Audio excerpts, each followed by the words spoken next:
강의를 교재를 중심으로 해서 쭉 진행을 해왔습니다. 그래서 다음 주하고 2주에 걸쳐서 불교 문화는 이제 특강 형태로 해서 이것도 이제 실제 강의 시간 수에 포함이 됩니다. 그래서 천조 스님께서 강의를 2번 정도 해주시고 교재 강의로는 오늘 이제 마지막 강의가 되겠습니다.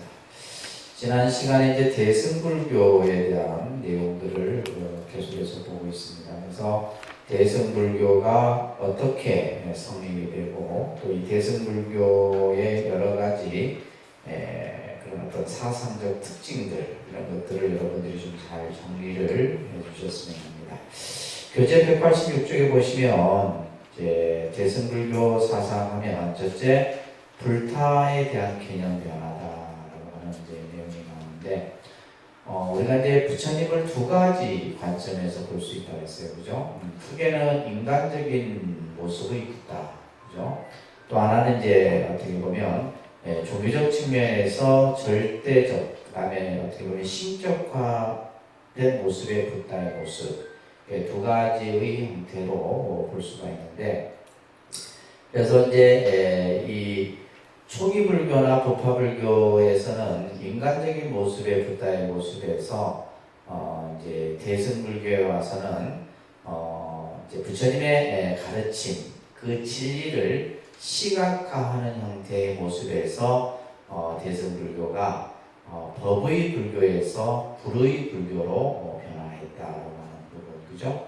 그래서 특히 법의 보편성이 강조되고 법 자체를 신체로 하는 불타, 즉 법신불의 개념이 나타나게 했다라고 하는 것이 이제 대승불교 사상에서 중요한 부분이에요. 그렇기 때문에 이제 대승불교를 우리가 법에 대한 자각이다 이런 표현을 쓴다고 했습니다. 그죠? 그래서 초기나 부파불교 시대 때는 이제 법을 분석하고 또 연구하는 또 해석하는 측면에서 초기 부파불교 시대를 얘기를 한다면 이제 대승불교에 와서는 뭐다? 부처님의 가르침, 진리를 스스로 자각하고 체험하고 그걸 통해서 이제 내가 성불의 길에 들어가는 이런 개념들이 이제 대승불교에서. 그래서 대승불교 하면 우리 중생들의 입장에서 보면 성불의 길을 보여줬다라고 하는 것이 이제 가장 중요한 부분이에요. 그래서 이제 중생의 입장에서 보면 과연 우리가 성불할 수 있을까? 그래서 이제 우리가 초기 불교에서는 성문이나 영각, 이제 이들이 이제 궁극적으로 추구했던 것이 아라한이라는 거예요. 그러나 이제 대승불교에 와서는 모든 중생이 다 성불할 수 있다라는 확신을 우리들에게 심어준 거죠. 그래서 이제 대승불교는 성불에 대한 자각, 성불에 대한 확신 이런 것들이 이제 강조가 되는 겁니다. 그러면서 그 대승불교가 가지고 있는 근본 정신은 자리이타의 정신이다. 꼭 기억하셔야 됩니다. 그래서 우리가 보살행을 닦고 불자로서 삶을 살아가는 것은 결국 자리이타의 근본 정신을 가지고 해야 된다는 거예요. 또 특히 이제 대승불교에서는 출가와 재가를 따로 구분하지 않고, 그죠? 출가 재가를 함께 어떻게 보면 부처님의 법을 배우는 그 범주 안에 속하게 이제 만드는 거죠. 그래서 초기나 부파불교 시대 때는 출가 중심, 다시 말해서 이제 불교가 스님들만의 영역이었다면 대승불교에서는 뭐다? 출가한 스님들과 여러분들 생업에 종사하는 제가자가 함께 법을 배우고 또 법을 닦아가는 이러한 것들이 이제 강조가 되고, 여섯 번째는 뭐예요? 부처님에 대한 믿음. 그래서 부처님에 대한 믿음이 강조됐다라고 하는 것은 굉장히 어떻게 보면 종교화됐다는 거죠. 종교화됐. 그래서 부처님에 대한 믿음을 통해서 우리가 이루고자 하는 것을 성취할 수 있는 이런 것들이 이제 경전에서 강조가 되죠. 그리고 이제 보살행을 통해서 우리는 이제 뭐예요? 부처님을 닮아가는. 그래서 뒤에도 나오지만 이제 부처님 흉내낸다 이런 표현들도 이제 표현하는 이들이 있습니다. 자, 그런 내용까지 지난 시간에 살펴봤고, 이제 우리가 부처님에 대한 인식 변화, 아까 이제 그 불타에 대한 개념 변화에 대한 얘기를 좀 더 구체적으로 설명을 하면, 이제 기존에는 서가모니 부처님을 이렇게 생각했었는데, 대승불교에 와서는 서가모니 부처님 말고, 예를 들면 이제 우리가 이 서가모니 부처님은 뭐요? 사바교주의 이제 입장에서 우리가 서가모니 부처님을 말하는데, 타방불의 출현이 이제 대승불교에 와서는 강조가 되는 겁니다. 자, 뭐 교재를 보시면 초기 부파불교에서는 석존이의 불타를 인정하지 않았다. 그렇다고 부정인 것은 아니고, 오로지 뭐요? 부처님 하면 서가모니 부처님만을 부처님이라 생각이 있었단 말이에요. 그러나 부처님이 열반에 드신 이후에 이제 뭐요?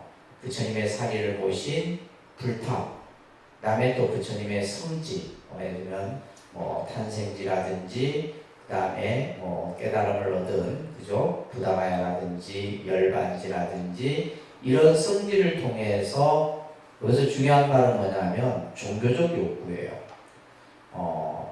우리도 그렇잖아요. 어떻게 보면 여러분들이 사찰이라고 하는 공간을 통해서 얻고자 하는 것이 바로 뭐냐면 종교적 욕구입니다. 그러니까 우리는 이제 여기서도 이제 좀 이제 뭔가 부족하니까 뭐예요? 이제 쉽게 말해서 성지순례를 하는 거잖아요. 영험 있는 기도를 한다든지, 그죠? 이걸 그러니까 그런 행위들이 뭐냐면 결국 종교적인 욕구를 충족하게 됩니다. 점점 커지는 거죠. 이제는 이제 우리나라 국내 성지순례를 다녀봤더니 이제 뭔가 부족한 거예요. 그러다 보니까 이제 해외 성지순례. 네, 그러니까 결국 우리가 이제 마지막 가고자 하는 데가 이제 인도, 그죠? 부처님의 탄생지, 성도지, 여러 가지 유적들이 있는데, 이제 그런 어떤 종교적인 욕구들이 이제, 그래서 이 종교적인 욕구는 처음에는 이게 작는데 점점점 커집니다. 공부도 마찬가지고 수행도 마찬가지고, 그러니까 우리는 뭔가 이렇게 자꾸 뭔가 이렇게 채워져야 되는데, 그 채워지는 부분이 이제 뭔가 내 뜻대로 안 되게 되면, 그죠? 우리는 어떻게 돼요?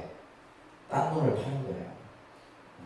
누가 이거 하니까 이거 좋다더라 하니까 또 뭐 이것도 해보고 이런 식의. 그래서 종교적인 욕구를 지금 이제 여기서 말한 것처럼 부처님의 사리를 모신 그런 어떤 불탑이라든지 또한 성지를 통해서 종교적인 욕구를 우리가 충족할 수 있었다. 그러면서 점차 이제 부처님을 내가 직접 보고 싶은 거예요. 예를 들면 부처님이 열반하신 후 100년, 200년, 300년 시간이 지나면서 사람들은 도대체 부처님은 어떤 모습으로, 어떤 형상의 모습으로, 그러면서 부처님을 보고자 하는, 또 부처님의 법을 듣고자 하는 이제 그러한 마음들이 생기게 된 거예요. 자, 그래서 그 밑에 보시게 되면 좀 전에 말씀드린 것처럼 서가모니 부처님은 사바세계의 교주예요. 그래서 현재불이다 이 말이에요. 현재불. 그래서 현재불의 출현의 세계는 사바세계에 있을 수 없고 결국 타방에 위치하게 된다라고 하는 개념에서, 이제 예를 들면 동쪽, 서쪽, 남쪽 공간적 개념에서 부처님들의 모습이 그려지는 거예요. 그래서 여러분 아까 예불하실 때 시방삼세일체제불 있잖아요, 그죠? 이 시방삼세일체제불이면 다 끝나. 그 안에 모든 일체 부처님의 그런 의미가 그 시방삼세일체제불이라고 하는 표현 속에 담겨 있습니다. 그래서 시간과 공간 속에서 이제 부처님들의 모습들이 나타나는 거예요. 그래서 동방에, 서방에, 남방에, 북방에, 상방, 하방, 그죠? 그래서 보통 우리가 사방불, 오방불, 육방불, 시방불 이렇게 전개가 되는 거예요. 그래서 그러한 방위 뿐만이 아니라 시간적으로도 과거불, 현재불, 미래불. 그러니까 이제 대승불교에 와서는 이런 각 어떤 타방불의 출현들이 이제 등장을 하게 되는 거예요. 자, 그런 내용들을 여러분들이 이해를 하시면서 이제 우리가 흔히 이제 이 불신관, 불신론이라고 학문적으로 치면 이제 불신론이라고도 하는데, 부처님을 어떠한 관점에서 어떤 관점에서 보느냐 이게 중요하다고 그랬습니다, 그죠? 네, 중요합니다. 그래서 이게 이제 처음부터 어떤 개념들이 딱 만들어진 것이 아니라 시대가 변하면서 점차 확대되잖아요. 아까도 얘기했듯이 서가모니 부처님 당시 때는 뭐예요? 부처님은 서가모니 부처님만을 생각했어요. 근데 실제 서가모니 부처님이 뭐 여러 부처님들의 얘기를 할 거 아니에요? 많은 동쪽에도 이런 부처님이 계셨고 얘기했어도 사람들은 별 그게 관심이 없어. 오로지 뭐예요? 서가모니 부처님이 계셨으니까 서가모니 부처님이 중심이었단 말이에요. 그러다가 이제 부처님이 열반하시고 나서는 이제 부파불교 시대에 와서는 이제 법이 또 하나의 부처님과 동등한 개념으로 생각합니다. 그래서 이제 여러분들 교재 보시게 되면 상자부 대중부라 해서 상자부는 서가모니 부처님을 중심으로 해서 부처의 어떤 인식을 가졌던 반면에 대중부에서는 뭐야? 법을 중심으로. 그래서 이러한 이제 이신불의 개념이 이제 대승 초기에 와서는 이신불로서 이제 정형화되게 돼요. 그래서 이제 여러분들 1신불, 2신불, 3신불 이렇게 이제 발전이 된다고 이해를 하시면 됩니다. 아시겠죠? 그래서 이제 우리가 대승 초기에 주로 이제 반야경이라든지 법화경이라든지 무량수경이라든지 아미타경이라든지 여러 경전에서 보게 되면 이제 이신불에 대한 모습들이 나와요. 첫째는 또합니다 법신. 또 법신. 자, 법신이란 말은 뭐냐? 법성신, 법성생신 이런 용어들이 나오는데 시간과 공간을 초월해요. 시간과 공간을 초월한 초인적인 불타를 이제 법신의 개념으로 보는 거예요. 단순히 이제 예를 들면 서가모니 부처님이 아니라 이제 뭐예요? 시간과 공간을 초월하기 때문에 시방삼세일체 제불 속에 등장하는 모든 그러한 모습에서의 부처님의 모습. 이것을 이제 법신의 개념으로 본 거죠. 그 다음에 이제 색신은 이제 서가모니 부처님을 색신의 모습으로 본 거예요. 형상의 모습이니까, 그죠? 형상의 모습으로 나타난 부처님이니까 이렇게 본 거예요. 그러다가 이제 점차 이런 개념들이 대승 중기에 와서 삼신불의 개념으로 정립이 된다. 그래서 여러분들이 꼭 기억하셔야 될 것은 지금 우리가 생각하는 부처님의 모습은 이미 뭐예요? 1신불에서 2신불, 2신불에서 3신불로 전향하였다.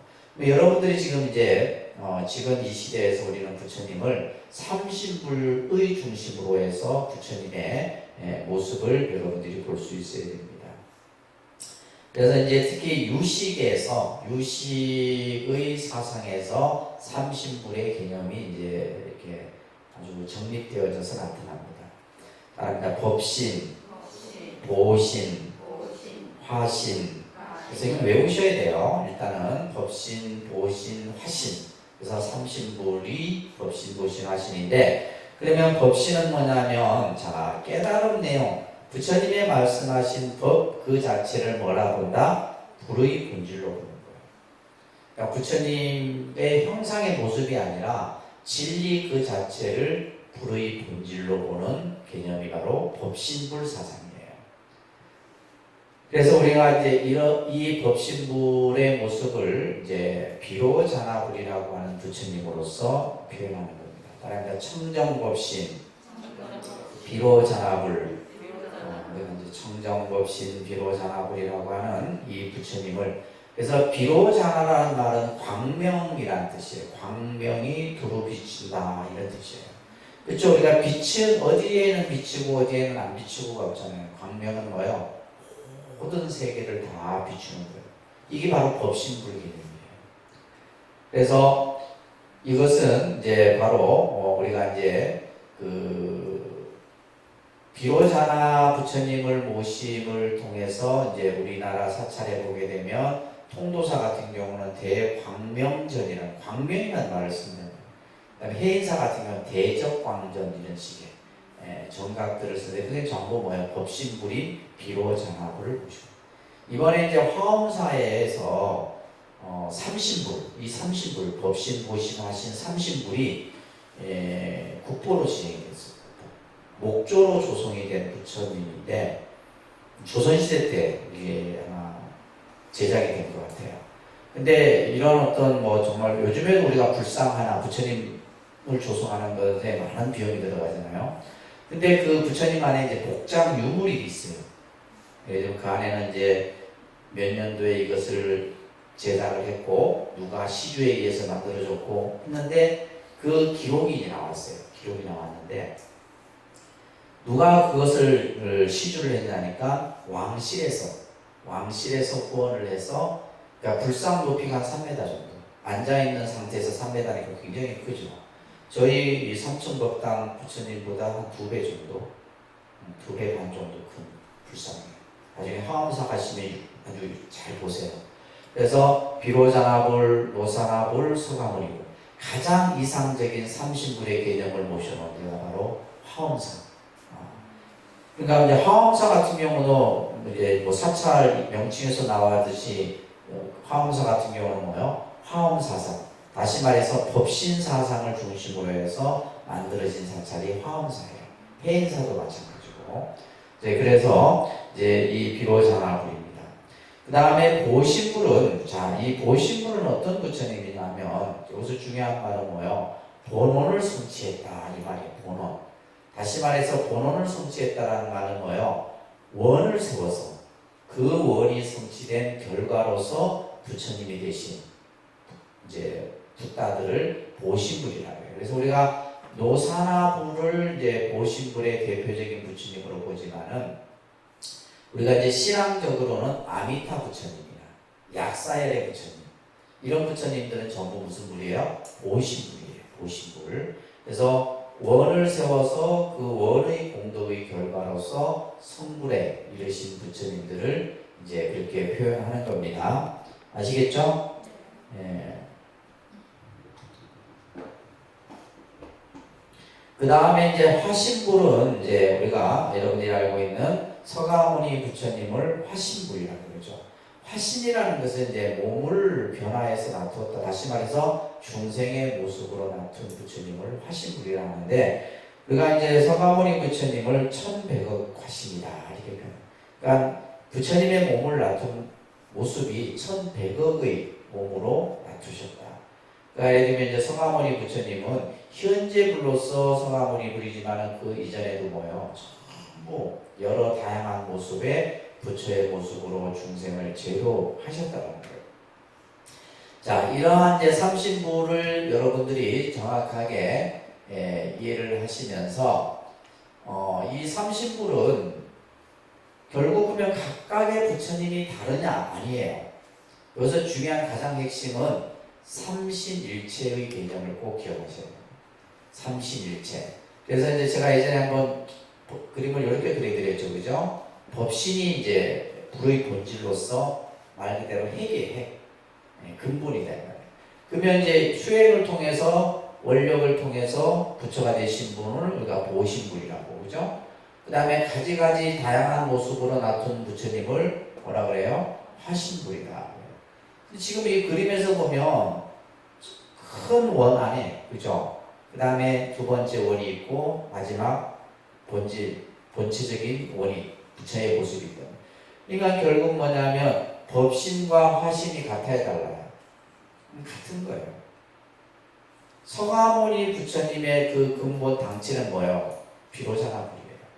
비로자나 부처님의 그 당체가 중생을 교화하기 위해서 뭘로 나타난 거예요? 화신의 서가모니 부처님의 모습으로 나타난 거예요. 그리고 예를 들면 보신불과 법신이 같으냐 다르냐? 같은 거죠, 그죠? 같은 거예요. 그래서 법신이 보신이고 법신이 화신이고 화신이 곧 법신이고 보신이 곧 법신이에요. 이것을 삼신일체라고. 그러면 이 개념에서 여러분들이 꼭 기억해야 될 것이 뭐냐? 결국 뭐요? 우리가 불교에서 많은 부처님의 어떤 명호들이 등장을 하고 그 부처님들의 역할이나 또 경전상에 나오는 내용이 다 같게 돼요. 결국 그것은 뭐냐면 중생을 제도하는 데 있어서 가지가지 다양한 모습으로 나툰 하나의 결과인 거예요. 그러니까 결국은 뭐냐면 이 부처님이 서로 각기 다르지 않다는 거죠. 그죠? 그래서 이제 여러분들이 꼭 경계해야 될 것이 뭐냐면 우리가 이제 불교처럼 다양한 어떤 종교 신앙상에서 불교는 보면 때로는 서가모니 부처님을 중심으로 해서 하기도 하고 비로자나 부처님을 중심으로 하기도 하고 아미타 부처님을 하기도 하고 그죠? 그렇게 해서 만들어진 신앙이 뭐 정토신앙, 약사신앙 뭐 이런 이제 신앙들이 만들어지는 거예요. 근데 이제 그런 것들이 이제 결국 뭐냐면 어떤 것을 비교하거나 우위를 따지거나 하면 된다 안 된다? 안 안 되는 거죠.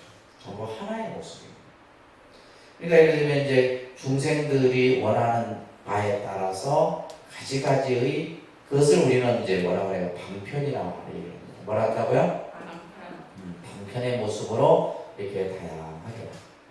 그러니까 예를 들면 내가 서가모니 부처님을 서가모니 부처님께 기도를 하든 비로자나 부처님에게 기도를 하든 이 두 부처님이 서로 다른 게 아니라 그래서 이제 비교 우위로서 여러분들이 생각하면 안 된다. 그래서 법신은 항상 상주한다라고 하는 법신 상주설이 열방경 같은 경전에서 설해지는 거예요.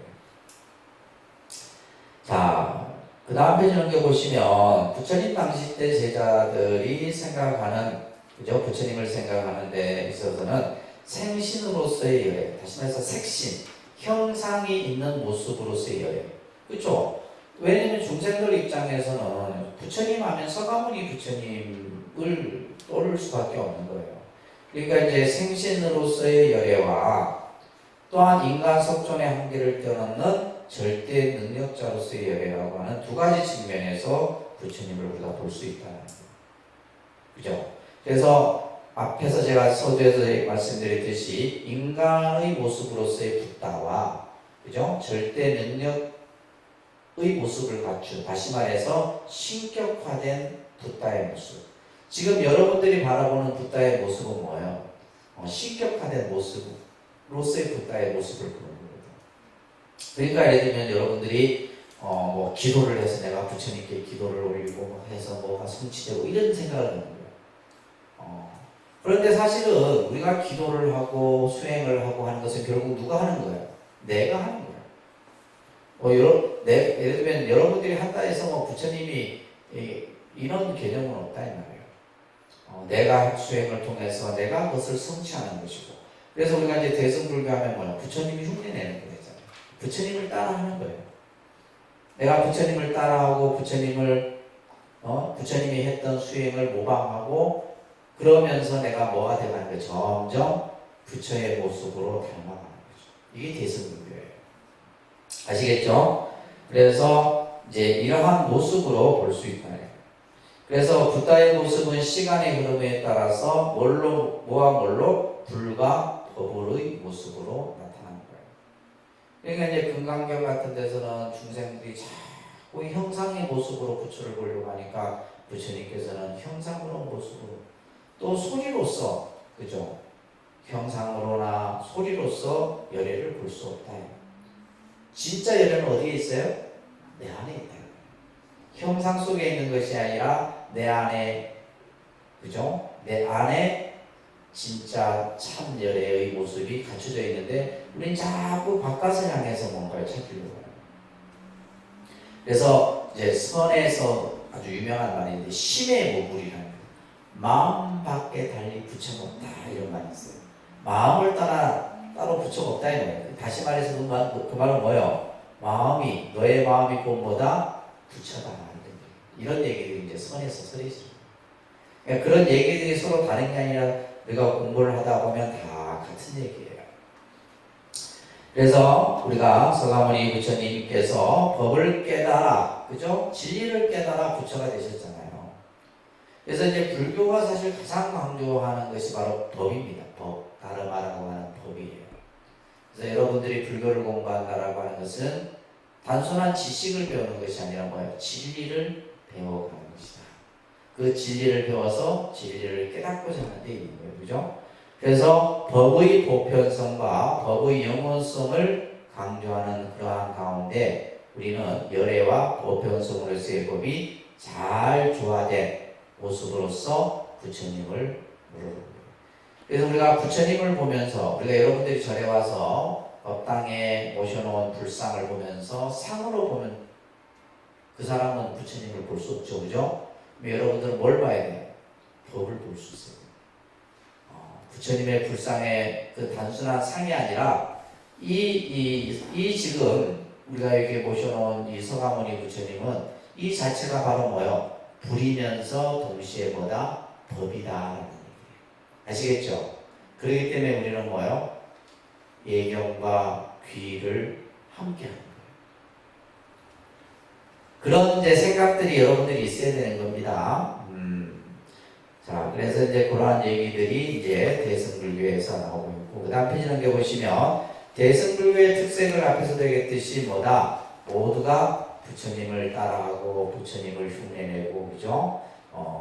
그렇게 하고 있는데, 여기서 중요한 것은 뭐냐 하면, 자비가 근본이 돼야 돼요. 뭐가 근본이 돼야 된다? 자비가.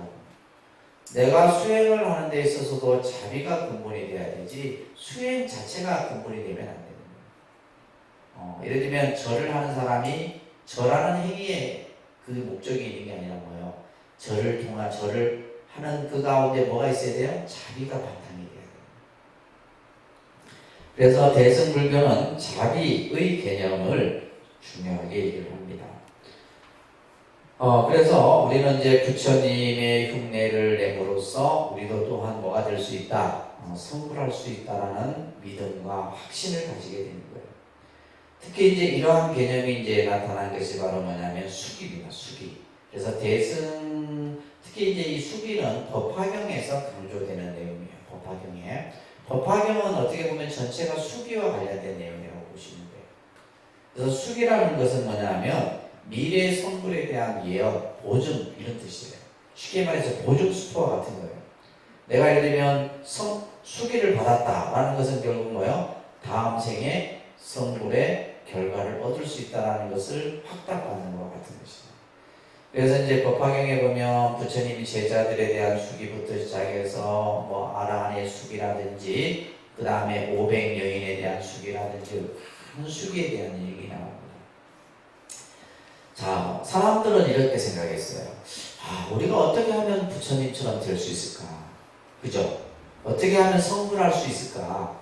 과연 성불이라는 것이 정말 있는 것일까? 이런 생각들을 하지 않았겠어요? 대승불교는 결국 성불이라고 하는 목표를 두고 얘기를 하는데, 그러다 보니까 이제 뭐요? 우리 스스로가 뭐 수행을 해서 내가 성불을 이룰 수도 있지만은 결국 이 수기라는 개념을 통해서 등장했던 것이 뭐냐면 성불을 뭐 하는 거예요? 보장받는 거죠. 성불을. 그러면 이 성불을 보장받기 위해서는 뭐예요? 열심히 수행을 하는 거예요. 예를 들면 여러분들이 열심히 수행하고 공부하면 만약에 누군가가 여러분들은 잘 될 것입니다. 행복할 것입니다. 라고 얘기해 주면 뭐예요? 그 믿음, 그 확신을 가지고 우리는 뭐 하겠어요? 더 하겠죠. 그와 똑같은 거예요. 그래서 이 수기라는 개념이 이제 실제 수기는 초기 경전에서도 나옵니다. 아함경이나 이런 데서부터 쭉 나와요. 제가 이제 석사 때 논문이 수기예요, 수기. 그러니까 내가 이 수기에 대해서 잘 압니다. 제가 이제 논문을 썼던 분야에서. 그래서 원래는 제가 이제 초기 경전을 중심으로 해서 수기를 썼었는데, 원래 수기를 가지고 박사 논문까지 제가 쓰려고 했다가, 써놓긴 다 써놨어요. 왜냐면 보통 이제 초기 불교, 그 다음에 대승불교 거까지 싹 묶어서 하면 이제 박사 논문이 되는데, 그래서 이제 석사는 초기 불교, 아함경 중심으로 제가 했었어요. 근데 그게 중심이 이제 법화경. 제가 일본에서 이제 막 도서관에서 막 이렇게 공부를 하고 있었는데, 이제 일본에서 이제 특히 일본은 법화 사상이 굉장히 연구가 많이 되어 있거든요. 근데 책을 봤는데 책이 한권이 딱 들어왔는데 내가 정말 필요로 했던 자료들이 그게 다 있는 거예요. 일본어로 돼 있으니까. 그러니까 이제 우리나라는 이 수기에 관련된 논문이 없어요. 아직도 저 논문 혼자 있구나. 없었는데, 그래갖고 이제 이 그러니까 수기에 대한 논문의 책이에요. 근데 너무 책의 내용들이 좋아서 그래서 내가 이걸 내가 이제 사야 되겠다. 도서관에 이제 그 책 고책 파는 데 가서 딱 봤더니 책 한 권, 요런 책 한 권이에요. 책 한 권이 70만 원. 8만 원 정도? 그래서 깜짝 놀랐어요. 아니, 무슨 이 중고책이 나온 지가 한 10년 됐는데 책 가격이 한 7, 80만 원 정도 되는 거예요. 그래서 놀래갖고 쓱 집어넣었다가 제가 이제 서울에 그때 이제 다시 학교로 올 기회가 있어갖고 도서관에 갔더니 그 책이 있는 거예요. 그래갖고 우리나라는 참 문제긴 문제죠, 그죠? 그냥 카피를 하는데, 근데 일본은 카피를 못하게 돼 있어요. 그래서 카피를 해갖고 70만 원짜리를 그냥 15,000원에 그냥 책 한 권을 만들어 버렸지. 근데 그만큼 그 논문이, 그러니까 일본 같은 경우는 보면 그 논문의 내용에 따라서 책 가격이 결정이 돼요. 여러분들 보통 우리가 이제 비싼 그 책 하면 이제 의과 서적들을 많이 얘기를 하는데 일본은 불교 서적이 제일 비싸요. 일본이 그만큼 이제 연구가 굉장히 아주 깊게 얘기되죠, 그렇죠? 그래서 그 책을 가지고 제가 이제 뭐 일본어로 이제 것을 한글로 번역하고 이렇게 해서 이제 논문을 만들었었는데, 그래서 이제 수기를 그때 공부하면서 예, 정말 이 수기라는 것을 통해서 이제 우리 중생들로 하여금 뭐요? 성불에 대한 확신 보증을 줬었어요. 그런데 이때까지는 대승 초기였어요. 대승 중기가 들어오게 되면 어떤 사상이 나오냐 하면 열애장 사상이 나와요. 나중에 여러분들 2학기 때 배웁니다. 무슨 사상이요? 열애장 사상이랍니다. 열애장 사상과 더불어서 이제 불성이라는 개념이 나와요. 불성 사상이라고 합니다. 열애장이나 불성이라는 개념이 이제 어디에서 등장하냐면 이것이 대승 중기에 나와요. 승망경 같은 경우 이런 데서 이제 언급이 되는데 이제 열방경이나 이런 경전에서 나오는데, 열애장이라는 말은 뭐냐면 열애의 태를 우리 중생이 가지고 있다는 거예요. 다시 말해서 열애의 씨앗을 우리 중생들이 다 갖추고 있다는 얘기가 나와요. 이게 핵심이에요. 그리고 예를 들면 모든 중생은 뭐 할 수 있다? 불성을 갖추고 있어서 궁극에는 성불할 수 있다. 이런 얘기들이 나와요. 그러니까 이제 우리가 앞에서 봤던 뭐예요? 수기를 굳이 받을 필요가 있어요, 없어요? 없는 거예요. 그러니까 이제 대승중기에 와서는 수기의 개념이 싹 없어져 버려요. 그 대신 뭐가 드러나? 열애장과 불성의 개념이 드러나요. 이 개념이 계속 이어지는 거예요. 어디까지? 선까지 이어지는 거예요. 선에 대한 개념까지. 그래서 교리가 그런 식으로 쭉 연결을 지어서 공부를 하게 되면 굉장히 재밌습니다. 아시겠죠? 자, 그래서 대승불교의 특색은 뭐다? 부처님 흉내내는 데 있다. 그래서 여러분들이 이제 기도하고. 그래서 제가 지난 시간에 얘기했듯이 법당에 앉아있으면 뭐 마치 뭐 같아요? 똑같잖아. 부처님과 똑같이 앉아있는 거예요. 똑같이 흉내내고, 또 여러분들이 부처님이 보살행을 했듯이 똑같이 보살행을 닦고 수행을 하고 하는 겁니다. 자, 그러면 이러한 대승불교에는 어떠한 사상들이 있는가? 이제 구체적인 것은 여러분들이 이제 2학기 때 배우시는데 가장 핵심이 바로 공사상이에요. 무슨 사상이요? 대승불교 하면 공사상, 공사상 하면 대승불교, 이렇게 딱 기억하셔야 돼요. 아시겠죠? 자, 이 공은 뭐 단순히 여러분들에게 설명드린다 해서 이것을 뭐 여러분들이 이해할 수 있는 개념은 아니에요. 그만큼 아주 심오합니다. 이 공의 개념은. 이 공은 우리가 이제 한자로는 이것을 뭐 빌공 이렇게 얘기하죠, 그죠? 제 법명에도 이 공자가 들어가 있어요. 그만큼 이제 저희 의사 선생님 그래서 이게 공을 넣어준 거예요. 공. 이 공이 그만큼 불교 사상에서 핵심이다, 중요한 개념이다. 공이라는 것은 수냐라는 이제 인도 범어를 가지고 있는데 이것은 말 그대로 텅 비어 있는 거예요. 그러니까 우리가 예를 들면 이 공을 비어 있다라고 하니까 사람들은 단순히 그것을 없다라고 생각해요. 비어 있는 것이지 없다라는 개념은 아닙니다.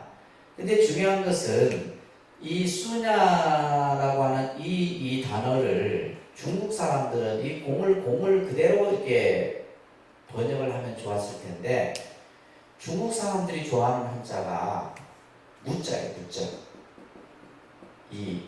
그래서 이제 우리가 중국의 노자의 무의 철학, 이 무를 굉장히 좋아합니다. 중국 사람들이 무자를. 한자 중에 이 무자를. 그러니까 공을 공이라고 이렇게 했으면 이 수냐를 가지고 그냥 공이라 했으면 좀 쉬웠을 텐데 이것을 뭐라 했어요? 무라 해요. 그러니까 여러분들 이제 반야신경에 보면 전부 공이란 반야신경이 공을 얘기하지만은 실제 공이라는 글자는 거의 안 나와요. 뭐가 나와요? 무라는 거 있잖아요. 그래서 육조단경도 그렇고 건강경도 그렇고 전부 무라는 경. 그러니까 우리가 이제 무라는 이 한자를 딱 보면 그냥 없을 무자예요. 그러니까 우리는 뭐냐? 단순히 그냥 없다 이렇게 생각하는 거예요. 그러면 이제 우리가 무에 반대되는 한자는 뭐예요? 유죠. 그러니까 우리는 이제 생각이 없다, 있다 이렇게 생각을 단편적으로 갖게 되는 거예요. 그러니까 이제 공을 그냥 단순히 없다 하는 게 아니에요. 없는 것이 아니에요. 비어있다라는 거예요. 비어있다라는 의미는 뭐예요? 그 안에 채울 수 있다는 것이 설명이 되었습니다. 비어있기 때문에 우리가 채울 수 있는 거죠. 그죠? 건물도 우리가 빈 땅에야지 건물을 지을 수 있는 거지 뭐가 있으면 못하잖아요. 그래서 이 비어있다라는 것은 그 안에 모든 것이 갖춰져 있다는 거예요. 그래서 사실은 이 공이라는 개념은 완전 긍정을 얘기하는 거예요. 단순히 무라는 글자만 보고 부정이다 이렇게 생각하면 안 됩니다. 아시겠죠? 이게 이제 공이 아주 중요한 뜻이에요.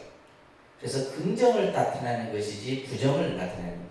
그래서 이제 유무를 초월한, 유와 무를 초월해버려요. 그러니까 있다 없다라는 개념이 아니다.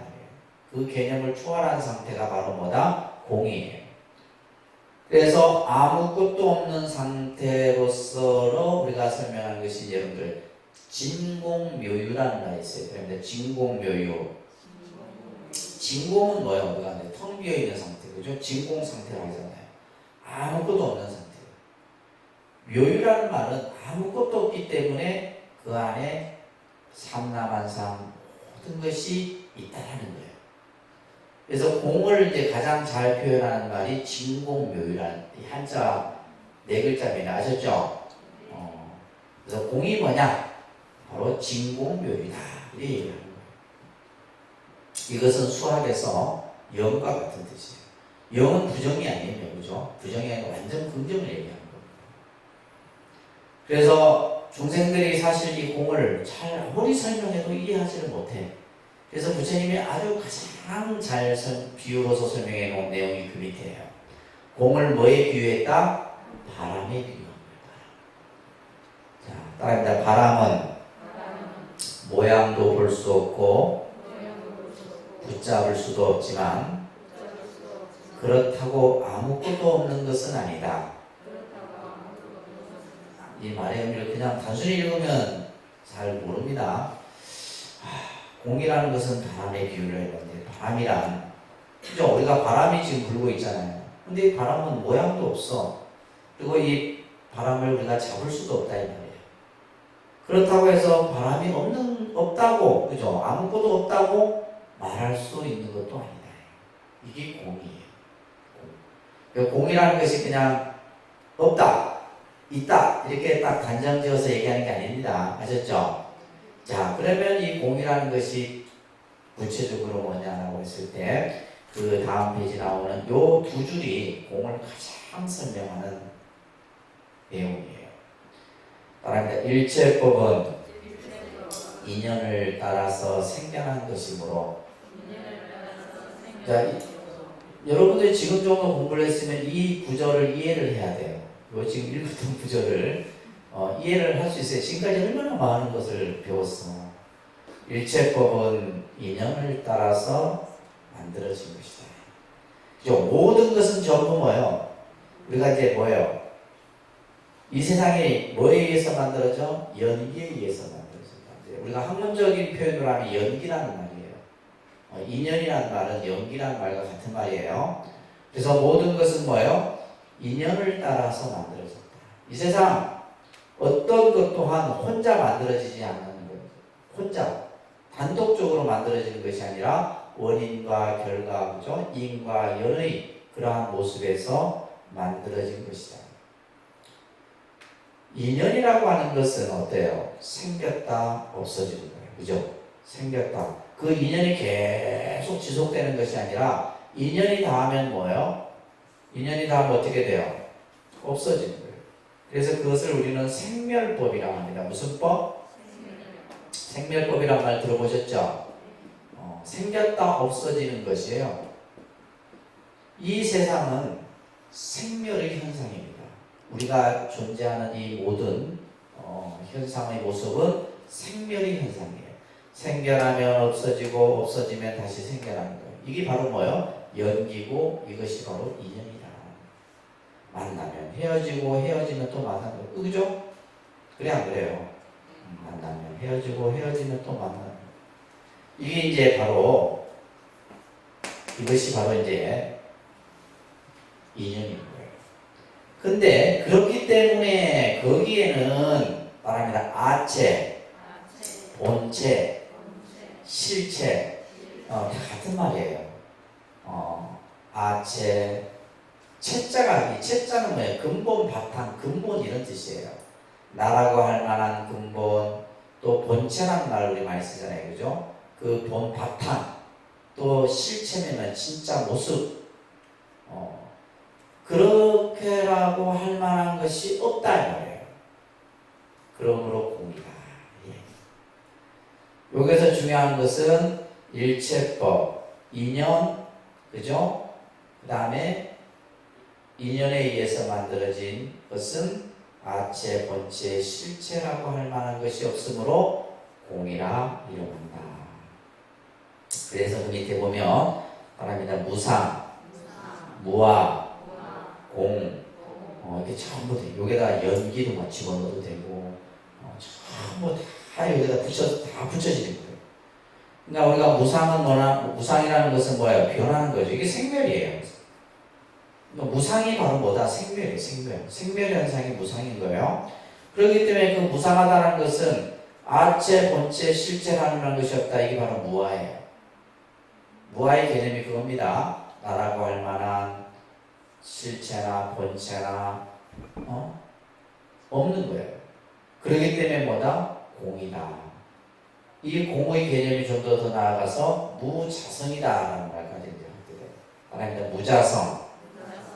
모든 것은 자성이 없다. 자성이 더 비어있다 이런 얘기예요.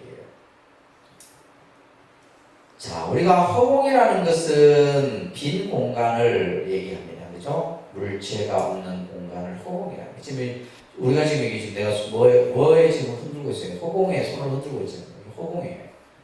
이게 허공이니까 내가 이렇게 움직이지. 예를 들면 물건이 있으면 못 움직이잖아요. 허공은 물체가 없는 빈 공간을 의미하고. 자, 무라는 말은 없다 이런 것이 아니라 뭐요? 있었던 것이 없어졌을 상태를 무라 해요. 그러니까 여기서의 무는 뭐요? 공이에요. 공. 있는데 그것이 뭐요? 진짜 있는 게 아니다 이런 얘기예요. 있는데 우리가 눈으로 봤을 때 있는 것 같지만 그것은 뭐요? 결국 인연에 의해서 없어지는 것이다. 그러므로 공인 거예요. 이렇게 설명하는 겁니다.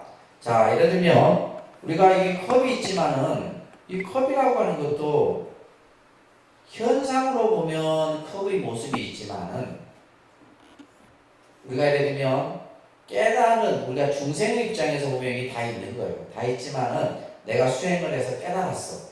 뭔가 지혜를 놓고 공의 이치를 터득했어. 이거는 뭐예요? 컵이 아닌 거예요. 그러면 뭐예요? 금강경에서 나오잖아요. 이것은 뭐예요? 컵이라고 이름할 뿐이다. 컵이다가 아니에요. 컵이다라고 단정 짓지 않고 뭐예요? 컵이라는 이름을 붙여놨을 뿐인 거예요. 왜? 내가 지금 이걸 깨버리고 나면 컵은 뭐예요? 우리가 컵이라는 것 이름을 붙인 거잖아요. 컵이 본래부터 있었어요? 이렇게 만들어서 우리는 뭐예요? 컵이라고 이름하지 않고 뭘 한 거예요? 서로 약속을 한 거예요. 그죠? 예를 들면 이게 컵이 아니고 뭐 다른 걸 이름하면 저 사람 바보다 이랬어요. 컵이라고 다 우리가 서로 이렇게 생긴 건 컵이다 이렇게 얘기를 한 거예요. 근데 이제 예를 들면 이제 불교 입장에서 얘기하는 컵이 아니라 뭐예요? 이 이름이 컵일 뿐이다. 왜? 이것은 실체가 없는 것이기 때문에. 그래서 예를 들면 이게 없어지고 나면 없는 거예요. 공인 거예요. 그래서 우리가 불교에서 여러분들에게 일체가 공이다라고 볼 수 있어야 된다라는 말은 이것은 공부가 된 경기에서 하는 얘기예요. 그러니까 여러분들에게 공을 볼 수가 없습니다. 공이라고 볼 수 있는 그런 어떤 공부 단계까지 가려고 하면 많은 공부를 해야 됩니다. 근데 우리는 이것을 뭘로 지내요? 지식으로 자꾸 이해하려고 하니까 어려워요.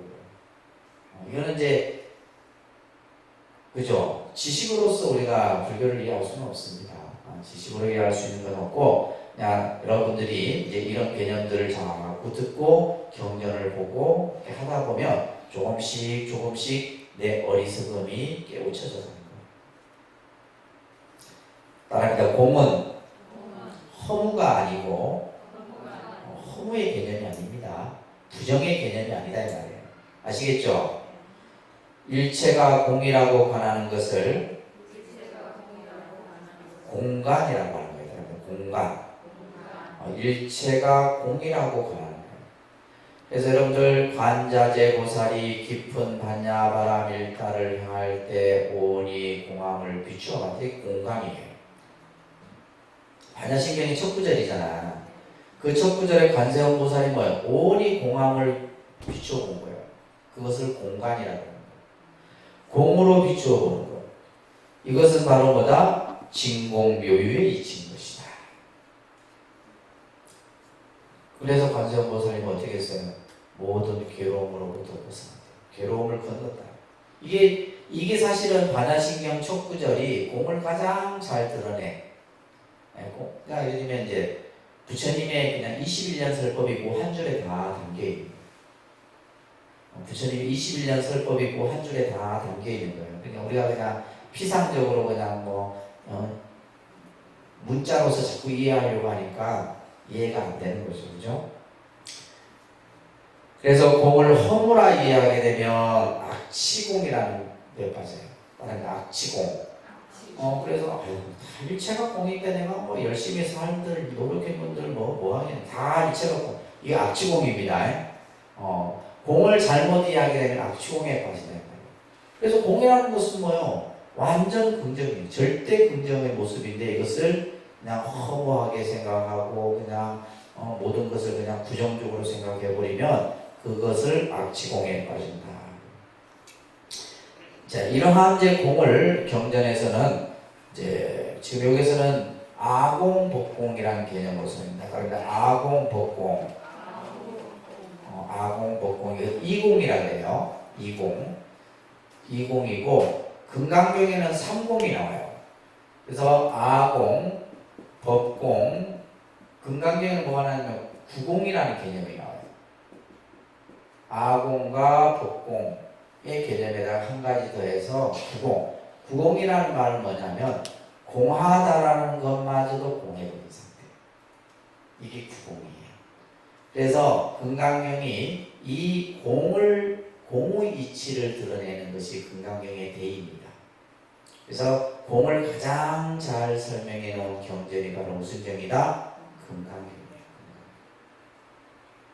그래서 이제 우리가 여기서 이제 이것만 가지고 공을 이해할 수는 없죠, 그죠? 금강경을 자꾸 읽고 보고 하다 보면 공을 다 이제 공으로 관하게 되고 공을 관함으로써 공의 이치를 터득하게 되는 거예요.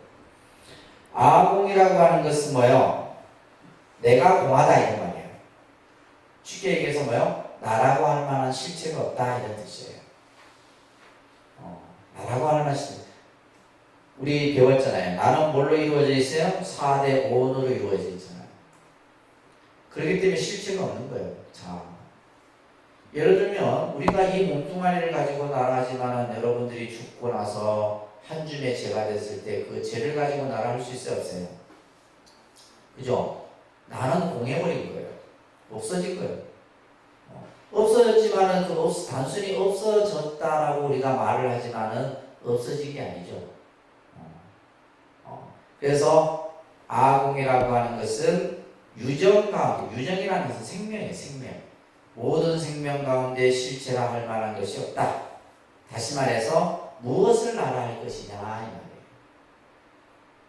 그래서 우리가 이제 흔히 불교 공부는 예를 들면 이 육신을 가지고 나라할 것이냐 아니면 생각하는 나를 나라고 할 것이냐 마음을 나라할 것이냐 그죠? 도대체 내가 누구냐 이런 이제 공부를 하는 것이 이제 불교 공부예요. 그래서 나를 찾아가는 거죠, 그죠? 참 나를 찾아가는 건데 바로 이러한 아공의 개념을 통해서 이제 이러한 모든 것은 실체라 할 만한 것이 없다 이렇게 보는 거고 복공은 뭐냐면 객관 대상이 공하다는 거예요. 일체가 공하다는 거예요. 나도 공하고 객관 대상도 공하다. 그리고 구공까지 합하면 공하다라는 것마저도 공하다. 이런 개념들이 공에서 설명이 되어지고, 이것은 나중에 여러분들이 이제 금강경이나 이런 경전을 이제 보셔야 되겠죠, 그죠? 그 다음에 이제 또 대승사상하면 반야사상을 우리가 빼놓을 수 없습니다. 왜냐하면 이제 부처님께서 49년 설법 중에 21년을 여기에 설명을 하셨다는 거예요. 그래서 공에 대해서 설명을 하신 거예요. 공과 반야에 대해서. 그래서 여러분들 우리가 이제 이 반야경은 초기 대승경전 중에서도 가장 핵심이 되는 경전입니다. 그래서 이제 우리가 독송하는 반야신경이 뭐요? 600권의 반야부 경전을 270자로 모아놓은 것이 반야신경이에요. 그러니까 반야신경이 엄청난 겁니다, 사실은. 그래서 이제 우리가 부처님께서 21년간, 그죠? 21년간 설해놓은 말씀을 책으로 친다면 600권 정도 분량이에요. 근데 사실 이거는 더 많습니다. 600권 정도인데, 그러면 사실 잘 우리가 짐작을 못하겠죠. 근데 여러분들 이제 금강경이 이제 우리가 대표적인 이제 반야부 계통의 경전 중에 한 일부입니다. 이 금강경이 이게 577권에 해당이 돼요. 그러니까 금강경만 해도 엄청 긴데, 그죠? 이런 금강경과 같은 경전이 600권 정도가 이렇게 담겨요. 그러니까 부처님이 이제 21년간 살았고, 그럼 여기에서 이제 주로 했던 얘기가 뭐냐면 반야바라밀이에요. 무슨 바라밀? 반야바라밀을 닦아라, 이 얘기를 하셨어요. 반야바라밀을 닦아라. 그 다음에 뭐에 대한 얘기냐면 공에 대한 얘기. 이 두 가지예요. 이 두 가지를 부처님께서 21년간 설하신 내용이에요. 자, 우리가 이제 이 반야라는 용어, 참 불교의 대표적인 용어 중에 하나입니다. 공이라는 개념도 마찬가지고 반야도 마찬가지인데, 우리는 반야를 지혜라고 이렇게 번역을 합니다. 반야를 뭘로 번역해요? 지혜라는 말로. 이 지혜는, 자, 우리가 이 용어를 정리하는 것이 참 어렵습니다. 여러분들이 불교 공부를 하면서 우리가 보통 지식이 있죠, 그죠? 지식이라는 이제 개념이 있고, 우리가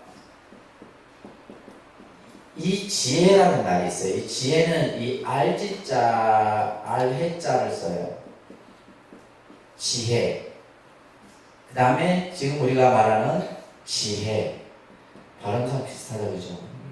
한글이 우리나라 되니까 알아듣지, 이제 외국 사람들한테 이거 설명하기 어렵습니다. 똑같은 이 지혜예요, 그죠? 근데 우리 여기 한자로는 이렇게 쓰잖아요, 그죠? 지혜로울 지자, 지혜해자, 지혜. 요 세 가지 의미를 잘 여러분들이 이해를 하셔야 돼요. 지식은 뭡니까? 지식이라고 하는 것은, 지식의 가장 핵심은 뭐냐면 분석하고, 그죠? 어떠한 대상에 대해서 그것을 분석해서 또 그것을 가지고 뭐요? 비교하고, 비교 분석을 하는 거죠. 비교 분석을 해서 뭘 해요? 참이다, 거짓이다, 옳다, 그르다라는 것을 판별하는 것은 지식이에요. 그러니까 여러분들이 이제 우리가 학교에서 배우는 지식은 뭐예요? 어떤 학문의 영역에 대해서 자연 학문이든 또 생명 쪽이든 또 모든 어떤 학문이든 논리적이든 간에 그런 어떤 학문에 대해서 뭘 하고 분석을 하고 비교를 하고, 그럼으로써 뭘 해요? 그것을 옳다 그르다라는 것을 판단하는 거예요. 이건 지식이죠.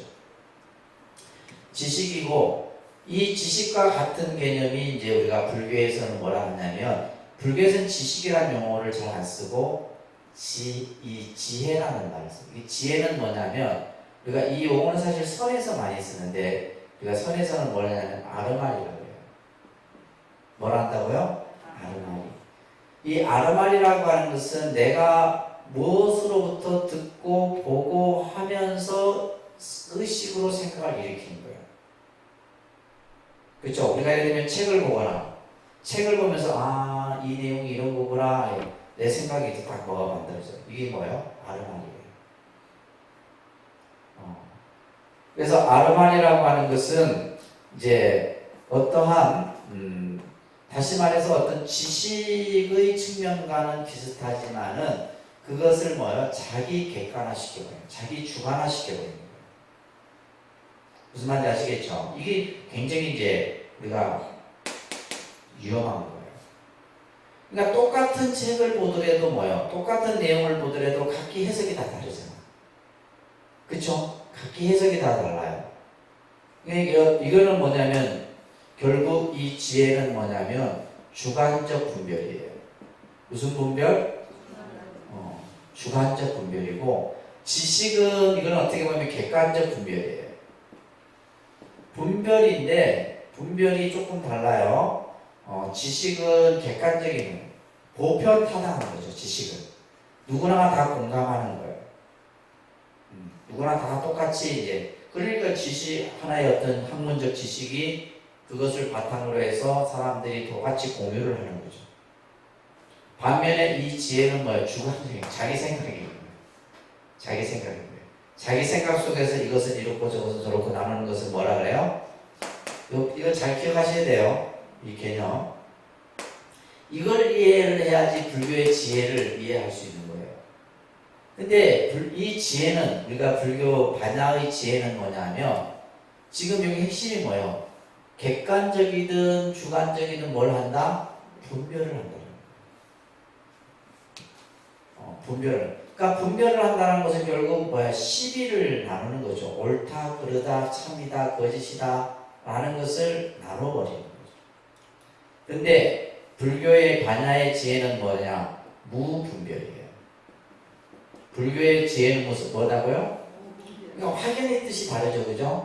확연히 분명히 이 지혜는 옳은 것도 없고 틀린 것도 없고 맞은 것도 없고 없어요. 그 자체를 다 떠나버린 상태가 바로 지혜예요.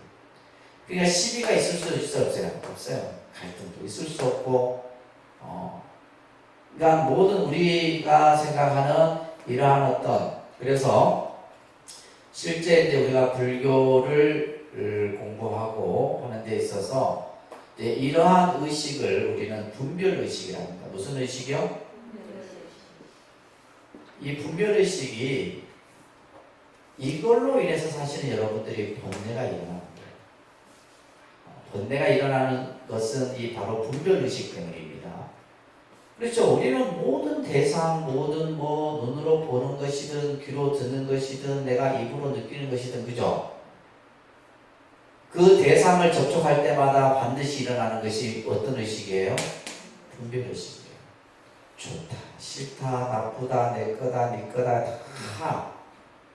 그렇죠? 음식도 내가 입에 드는 순간 아 맛있다 이거 뭐야? 맛있다는 생각이 나는 건 분별 의식이에요. 맛없다는 생각도 분별 의식이에요. 그러니까 예를 들면 우리가 이제 음식을 먹으면서 그냥 음식 그 자체로 느끼면 되는데 그걸 가지고 우리는 뭐야? 맛있다, 맛없다라는 그냥 맛있다, 맛없다라는 것도 결국 뭐예요? 자기 경험에서 쌓여진 거예요. 그러니까 우리가 예를 들면 내가 좋아하는 음식은 맛있게 느껴지는 거고 내가 처음 대하는 음식은 그죠? 그래서 우리가 이제 이 분별 의식이 결국 우리가 수행을 하고 공부를 하고 세상을 살아가는데 가장 번뇌를 일으키는 거다. 근데 이 중생은 이 분별 의식을 안 일으킬 수가 없죠, 그죠? 우리는 365일 24시간 매사에 분별 의식을 일으킵니다. 자, 그런데 바로 이 불교의 반야 지혜는 뭐다? 무분별이다. 무분별. 그래서 분별을 떠나 사물을 뭐 하는 거야? 있는 그대로 직관적으로 파악하는 지혜. 이것을 우리가 아니니 금강경에서는 여실지견이다라고 표현합니다. 금강경에서 뭐라고 표현한다? 여실지견. 있는 그대로 보는 거죠. 다시 말해서 뭐예요? 분별을 일으키지 않는 거예요. 좋으니 싫으니 내 거니 네 거니 라는 것을 일으키지 않는 있는 그대로 파악하는 지혜를 우리는 반야라는 거예요. 자, 이 반야에는 세 가지가 있어요. 3종 반야라고 합니다. 따라합니다. 3종 반야. 이거 외우셔야 돼요. 첫 번째 따라합니다. 실상 반야, 간조 반야, 문자 반야. 한 번 들어서 기억이 안 되기 때문에 자꾸 이제 나중에 또 듣고 하는 겁니다. 실상 반야라고 하는 것은 다시 말해서 뭐요? 공을 체득함으로써 얻은 지혜가 바로 실상 반야예요. 공을 다시 말해서 우리가 수행을 하잖아요. 수행을 통해서 내가 공의 이치를 체득함으로써 다시 말해서 깨달음, 지혜를 완성함으로써 얻은 지혜가 실상 반야예요. 그리고 간조 반야는 그 실상으로부터 나타난 작용의 모습을 간조 반야라고 해요. 다시 말해서 내가 깨달음을 얻고 나서 내 마음 속에서 자비의 마음이 일어나고 자비의 행동이 나타나요. 그것은 간조 반야예요. 그리고 그것을 이제 문자로 나타난 것이 바로 뭐예요? 문자 반야예요. 예를 들면 우리가 반야신경, 이 반야는 무슨 반야예요? 문자 반야. 금강경 문자 반야예요. 아시겠죠? 부처님께서 그 공의 이치를 체득해서 우리들로 하여금 그것을 깨닫도록 문자화 시켜놓은 거잖아요. 이게 바로 문자 반야예요. 이런 세 가지 개념이 있는데 이러한 반야의 중심은 무슨 사상의 핵심이다? 공사상이다. 공사상.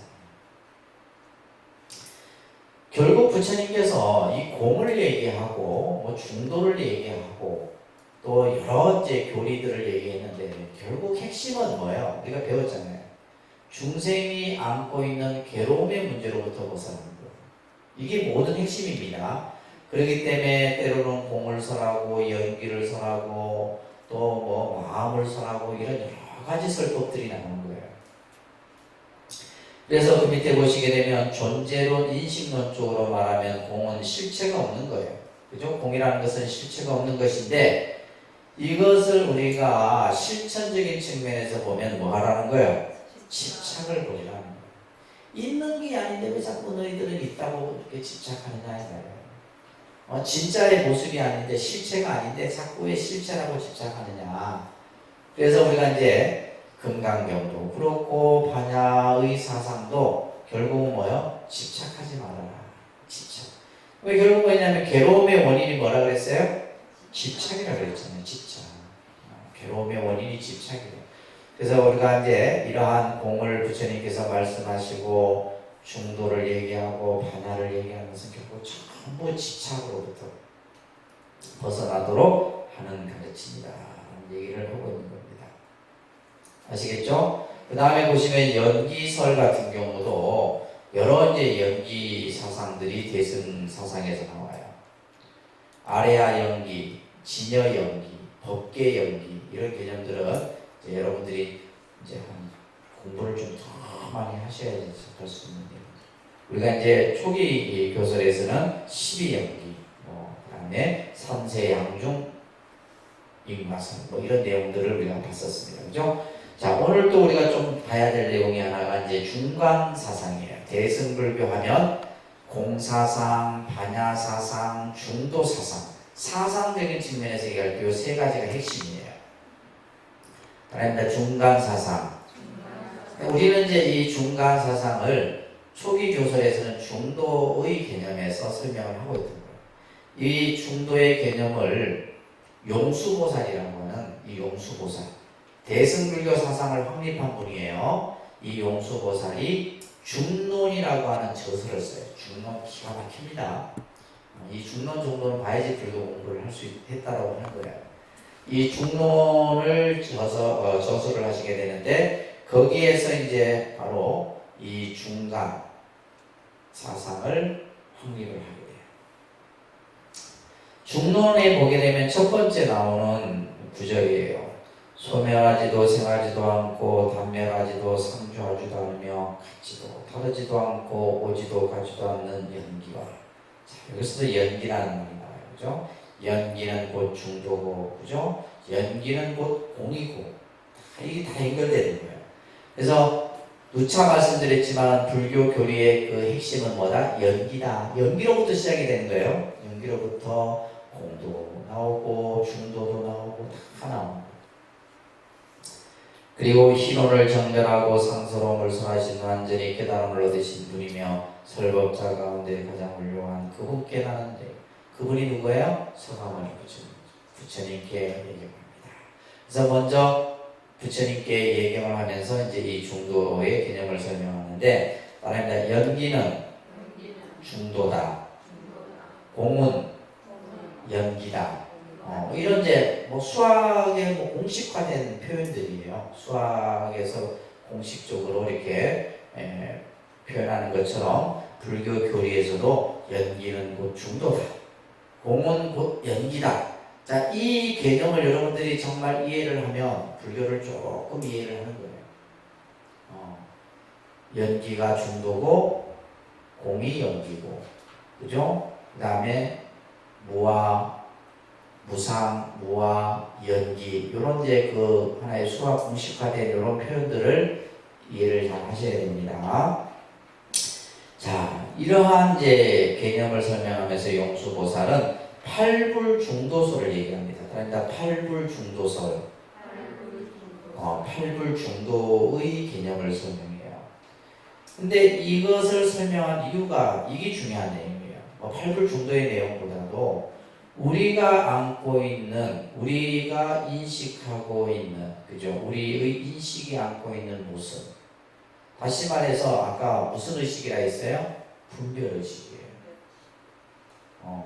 그러니까 우리는 보고 듣고 느끼고 생각하는 가운데서 자기의 생각을 만들어냅니다. 생각을 만들어내요. 그 생각을 만들어내는 것을 우리는 뭐예요? 하나의 단정 짓고 규정화시켜버려요. 그것을 뭐 하는 거예요? 철저하게 깨부숴버리는 거예요. 이것을 이제 불교에서는 파사현정이랍니다. 이거 단어 꼭 기억하세요. 따라합니다. 파사현정. 파자는 깨뜨릴 파자죠, 그죠? 사는 삿될 사자예요. 다시 말해서 잘못된 것은 깨부수라는 거예요. 그러니까 우리가 지금 생각하고 있는 생각들, 그죠? 내가 인식하고 있는 것들, 이런 것들은 결국 뭐예요? 잘못된 의식 속에서 만들어진 것들인데 그것을 깨부숨으로써 현정, 나타날 현자 바를 정자죠. 바른 것을 드러내는 것. 이게 바로 불교예요. 그래서 부처님의 가르침을 우리는 이 파사현정의 가르침이다. 이렇게도 스님들이 설법할 때 얘기합니다. 부처님의 가르침이 뭐라고요? 파사현정의 가르침이다. 잘못된 것을 깨부수고 바른 것을 드러내는 가르침이 바로 불교다라는 거예요. 그래서 이러한 중도 사상은 나중에 공사상으로 발전이 되게 됩니다. 자, 그 다음 페이지 넘겨보시면 그래서 연기는 무자성이고 공이다. 이렇게 또 이제 하나의 또 공식화처럼 나옵니다. 연기, 무자성, 공이라는 개념이 나와요. 따라합니다. 인간의 인식과 행위에 관련되는 모든 일은 연기하는 것이며, 그죠? 다시 말해서 이 말은 뭐예요? 다 모든 것은 연기다. 연기이치다. 내가 생각하고 인식하고 하는 모든 것들, 이 세상에 만들어지고 하는 모든 것들은 전부 뭐다? 연기다. 그렇기 때문에 그 자체로서 홀로 존재하는, 그죠? 그 실체성이 없다라는 거예요. 홀로 존재하는 실체성. 이것을 자성이라고 해요. 그래서 연기는 무자성이고 그것은 바로 공이다라는 이런 개념이 설명되어지는 거예요. 그래서 이것을 우리는 따라합니다. 일체는 공이다. 그래서 우리가 제법 개공이라는 말이 있었죠, 그죠? 모든 것은 다 공이다. 제법 공. 그래서 바로 이것을 이제 공성이라는 개념으로서 설명을 하는 겁니다. 아닙니다. 공성은 유무, 단상, 유무는 있다 없다고 그죠? 단은 짧고 상은 그러니까 단이라는 것은 영원하지 않고 상은 영원한 것을 말합니다. 영원하지 않고 영원한 이 두 대립되는 두 어느 극단의 어느 쪽도 초월한 다시 말해서 중도라는 개념을 설명하고 있는 거예요. 그래서 그것을 이제 용수보살은 팔불중도의 개념으로 설명합니다.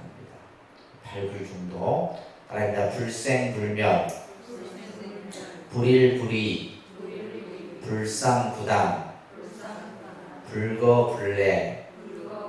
우리가 이제 반야신경에서 여러분들 그런 말이 있었죠, 그죠? 192쪽 앞쪽에 한번 넘겨보시면 불생, 불멸, 불구, 부정, 부중, 불가 반야신경에 나오죠, 그죠?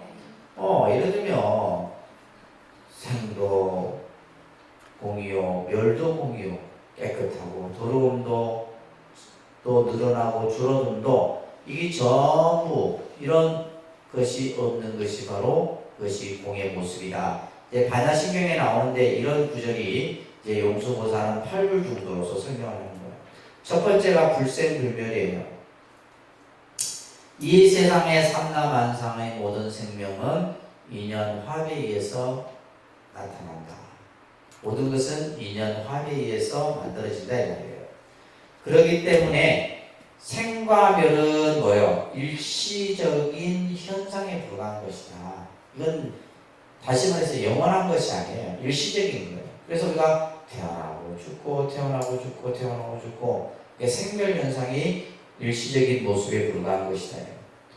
이것은 인연이 있고 없음에 따라서 생과 멸이 있게 되기 때문에 사물의 본질의 입장에서 봐도 생도 아니요 멸도 아닌 것이다. 생과 멸이 공하다는 얘기예요.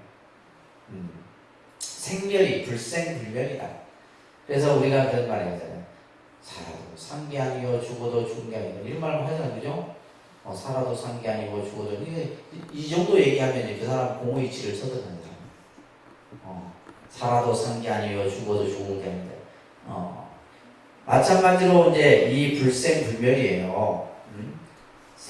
어떤 우리가 사물의 본질적인 입장에서 보면 이것은 단지 뭐냐면 잠시 인연에 의해서 생겨났다 인연에 의해서 없어지는 것이기 때문에 불생불멸이다 이런 얘기예요. 불일불이에요. 모든 존재는 본체적인 입장에서 보면 하나의 모습이지만 그 하나의 모습이 그죠? 현상의 모습에서 보면 여러 다양한 모습으로 나타납니다. 그래서 법성계에 보면 일중일체 다적이 하나 가운데 다가 있는 다가 곧 하나가 되는 거예요. 그래서 여기서 말하는 것처럼 하나도 아니고 다른 것도 아니다. 불일불이의 개념이 설명되어집니다. 이런 팔불중도는 결국 뭐냐면 아까도 했듯이 우리 중생의 집착을 그죠? 벗어버리기 위한 거예요. 근데 우리는 뭐냐면 생과 멸이 있다 생각하고 예를 들면 또 하나와 다른 것이 있다고 생각하는 거예요. 또 영원하고 영원하지 않다라고 생각하는 거예요. 또 가고 오미 있다고 생각하는데 그것이 아니다 이런 얘기예요. 불상부당은 모든 것은 인연화합으로 생겨난 것이므로 상주불변하는 것이 아니에요. 그렇기 때문에 생명체가 영원히 단절되는 것도 아니고 또한 영원히 있는 것도 아니다. 잠시 인연에 의해서 만들어졌다가 없어지는 것일 뿐이지 그죠? 단상의 그러한 개념이 없다라는 거예요. 불거불례 옴도 없고 감도 없다 이 말이에요. 그래서 모든 생명은 잠시 왔다 가는 것이지 그죠? 잠시 오기도 하고 가기도 할 뿐이지 실제에 있어서는 뭐다? 가는 것도 오는 것도 없다 이 말이에요. 오고 감이 없다 이런 얘기예요. 오고 감이 없는데 우리는 잠시 왔다 갈 뿐인 거예요. 근데 근본의 입장에서 보면 불거불례다 이 말이에요. 그래서 우리가 이제 열애라는 말이 그런 뜻이에요. 오미 없이 오고 감이 없이 갔다. 우리가 이 세상에 온 건 뭐예요? 잠시 2년 따라왔다가 2년 따라가는 거예요. 그렇기 때문에 본질적인 입장에서 보면 오고감이 없는 거예요. 아무 흔적이 없는 겁니다. 이것을 이제 팔불중도의 개념에서 실제 그러면 이것을 여러분들이 이해를 하려고 하면 뭘 봐야 되겠어요? 중론이라는 책을 봐야 되겠죠. 중론을 공부해야 됩니다. 근데 이 중론은 굉장히 좀 단계가 높은 단계의 교리적 개념입니다. 그래서 용수의 중론 사상은 결국 뭐냐면 마음의 집착을 없애는 거예요. 우리 생각의 집착, 마음의 집착이라고 하는 것은 생각의 고집, 그죠? 예를 들면 있다 없다, 생이다 멸이다, 하나다 하나고 다르고 이런 어떤 우리가 가지고 있는 분별 의식, 그 의식에 의해서 만들어진 집착, 이것을 없애고 아무런 어둠이 없으며 무주에 무주 또 머무름이 없는 이 무주, 그 다음에 무상, 이런 개념들이 나중에 이제 우리가 육조단경 같은 경전에서 이런 것들이 써 있죠, 그죠? 이런 것들이 이제 결국 중도적 개념에서 결국 우리들로 하여금 뭐요? 집착이나 구속된 마음으로부터 벗어나게 해준다. 그래서 이제 이런 이제 교리들을 통해서 우리는 뭐냐면 도대체 마음으로부터 우리가 집착으로부터 벗어나는 그러한 개념들, 이런 것들이 전부 이런 이제 중도술법에서 설명되어지는 겁니다. 그렇게 함으로써 뭐예요? 현상계의 존재에 대한 유라는 고정관념. 그래서 결국 공이라는 개념이 나온 것은 유라는 집착을 깨뜨리기 위해서 공이 나왔고, 또 공을 집착하기 때문에 부처님께서는 뭐예요? 진여의 개념을 또 설명을 했다고 했어요. 그래서 중도사상은 대립을 지향하는 실천적 태도며 동시에 논리적으로 대립의 개념을 초월함을 의미하는 것이 바로 이 팔불중도사상의 핵심이다. 대립이 우리가 대립관계가 되게 되면 항상 갈등이 유발하는 거예요. 어떤 우리가 살아가는 삶의 모습에서 보면, 그죠? 그러니까 우리 사회가 항상 늘 대립관계에 있잖아요. 가진 자와 가지지 못한 자, 권력 있는 자와 없는 자, 그죠? 이게 전부 대립관계거든요. 그러니까 대립관계가 있기 때문에 우리가 갈등이 쉬워질 수가 없는 거예요. 이런 개념들이 불교에서 아주 중요하게 설명되고 있다. 특히 대승사상에서. 그리고 마지막에 이제 유식사상 보세요. 유식. 우리가 이제 유식사상은 대승 중기에 나타나게 되는데, 특히 무착과 세친보살에 의해서 나타납니다. 그럼 이 유식은 뭐냐면 불교 심리학이라고 이해하시면 됩니다. 우리가 이제 심리학이라는 학문 영역이 있죠, 그죠? 인간의 심리 구조와 심리를 분석하고 그 심리의 어떤 나타나는 모습들을 연구하는데, 이제 특히 불교에서는 유식이라고 하는 이 학문 영역은 그러한 우리의 어떤 심리 구조, 심리의 작용, 이런 것들을 이제 해온 겁니다. 그래서 우리가 예를 들면 제6의식, 제7의식, 제7말라식, 제8아레아식 이런 식으로 해서 예를 들면 이런 거예요. 번뇌가 어디에서 일어나느냐? 번뇌가 어디에서 일어나고, 예를 들면 우리가 잠을 자면서 꿈을 어떻게 꾸느냐? 왜 꿈이 꾸느냐? 이런 것들에 대한 전체적인 내용들이 유식에서 나옵니다. 그래서 굉장히 재미있기도 하지만은 또 한편으로는 굉장히 어려운 단계의 공부가 바로 유식이에요.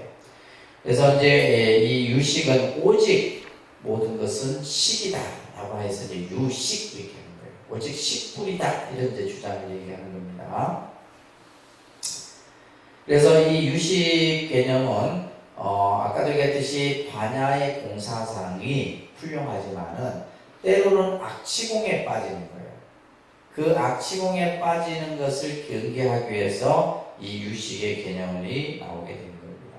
그래서 우리의 마음 그 자체, 진여 그 자체를 깨닫게 하는 내용들이 써있는 거예요. 그래서 그 다음 페이지 보시면 이제 우리가 유식하면 가장 중요한 단어가 전식득지예요. 그러니까 전식득지. 그 나오죠, 그죠? 일체 유심조 밑에 전식득지라고 하는 말이 나와요.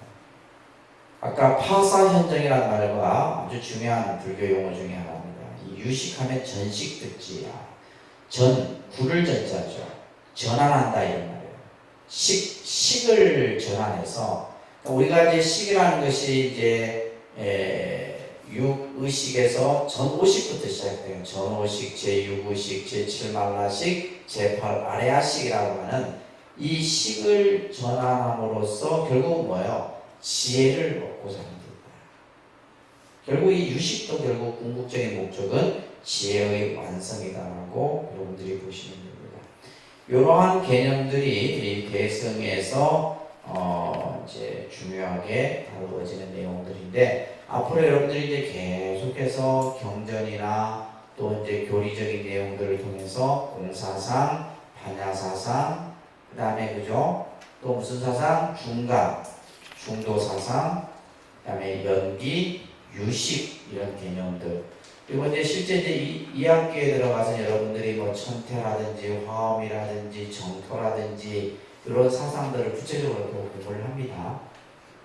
근데 원래는 이제 이 동국대학교 같은 데서는 예를 들면 유식 같은 경우는 이제 유식 정도 공부하려면 한 3년은 공부해야 돼요.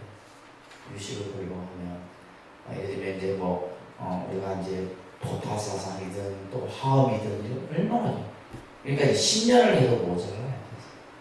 근데 여러분들은 또 머리가 좋아갖고 그냥 1년 안에 다 끝나려고 하잖아요. 그러니까 이제 지금쯤이면 용량이 이제 초과돼갖고 그죠? 더 이상 담을 수가 없어. 자, 이렇게 해서 교재를 중심으로 한 1학기의 전체 내용을 여러분들과 함께 했습니다. 자, 이번 학기 1학기 동안 여러분들이